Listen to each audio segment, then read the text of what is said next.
எங்களுடைய காலகட்டத்தில் 1990களில் திரு வைகோ அவர்கள் எவ்வளவு எழுச்சியாக வந்தாங்கன்றது நல்லா தெரியும். ஒரு 30 வருடங்களுக்கு முன்பு, இன்றைக்கு அண்ணாமலை ஐயா பின்னாடி இளைஞர்கள் ஏராளமான பேர் இருக்கிறீங்கன்றதில் எந்த விதமான சந்தேகமும் இல்லை.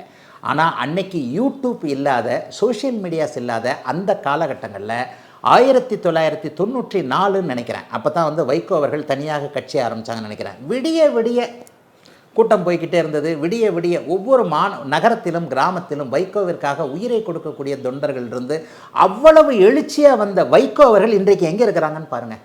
நீங்கள் இதை தான் ஜோதிட ரீதியாக சொன்ன சில நேரங்களில் சில விஷயங்களை சொன்னால் அப்படியே சிலருக்கு கசக்குது. என் மேலே ஒரு சாயம் குத்தப்படுகிறது, என் மேலே ஒரு சீல் குத்தப்படுகிறது. நானே அந்த பேட்டியை பார்க்குறதுக்கு பயப்பட வேண்டியிருக்கு.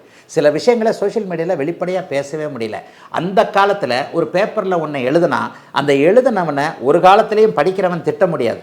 ஆனால் இந்த காலத்தில் ஒரு வீடியோவில் பேசினா கீழே கமெண்ட்லேயே என்ன வேண்டுமானாலும் எழுதக்கூடிய, உங்களுடைய எண்ணங்களை பகிர்ந்து கொள்ளக்கூடிய சுதந்திரம் உங்கள் கையில் பேனா என்கின்ற செல்ஃபோன் மூலமாக, கமெண்ட் மூலமாக இருக்கிற போது எல்லா கருத்துக்களையும் நாங்கள் கொஞ்சம் அடக்கித்தான் வாசிக்க வேண்டியிருக்கு. வைகோ இதை பாருங்கள், இன்றைய இளைஞர்களுக்கு தெரியாமல் இருக்கலாங்க. ஒரு 20-30 வயசில் இருக்கக்கூடிய இன்றைய இளைஞர்களுக்கு வைகோ என்பவர் எப்படின்றதை தெரியாமல் இருக்கலாம். அப்போ அந்த வைகோ சக்ஸஸ் ஆனாரா? இல்லைங்க.